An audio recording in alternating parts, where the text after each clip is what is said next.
ইরানে সম্ভাব্য মার্কিন সামরিক হামলার আশঙ্কায় মধ্যপ্রাচ্যে নতুন করে উত্তেজনা ছড়িয়ে পড়েছে। পারমাণবিক কর্মসূচি, আঞ্চলিক নিরাপত্তা এবং সাম্প্রতিক সংঘাতকে কেন্দ্র করে যুক্তরাষ্ট্র ও ইরানের মধ্যে কূটনৈতিক টানাপোড়েন ক্রমেই তীব্র হচ্ছে। আন্তর্জাতিক গণমাধ্যমের খবরে বলা হচ্ছে, মধ্যপ্রাচ্যে মার্কিন সামরিক উপস্থিতি সম্প্রতি আরও জোরদার করা হয়েছে।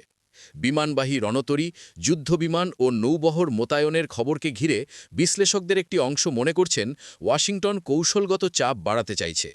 অন্যদিকে ইরান স্পষ্ট ভাষায় সতর্ক করে দিয়েছে, তাদের ভূখণ্ডে কোনো ধরনের হামলা হলে তা সরাসরি যুদ্ধ হিসাবে বিবেচিত হবে। ইরানের শীর্ষ কর্মকর্তারা বলছেন, দেশটির প্রতিরক্ষা ব্যবস্থা সম্পূর্ণ প্রস্তুত এবং যে কোনো আগ্রাসনের জবাব দেওয়া হবে কঠোরভাবে। বিশেষজ্ঞদের মতে, এই উত্তেজনার পেছনে প্রধান কারণ ইরানের পারমাণবিক কর্মসূচি। পশ্চিমা দেশগুলোর অভিযোগ, ইরান পরমাণু অস্ত্র তৈরির পথে এগোচ্ছে। তবে তেহরান বরাবরের মতোই দাবি করছে, তাদের কর্মসূচি সম্পূর্ণ শান্তিপূর্ণ ও বেসামরিক। এদিকে সম্ভাব্য সংঘাতের আশঙ্কায় মধ্যপ্রাচ্যের আকাশপথে সতর্কতা জারি করেছে কয়েকটি আন্তর্জাতিক বিমান সংস্থা। কিছু রুট বাতিল ও ফ্লাইট পুনর্নির্ধারণের সিদ্ধান্ত নেওয়া হয়েছে।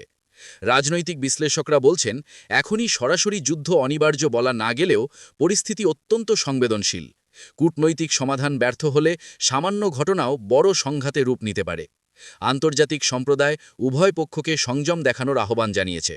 জাতিসংঘসহ বিভিন্ন দেশ আলোচনার মাধ্যমে সংকট সমাধানের ওপর জোর দিচ্ছে।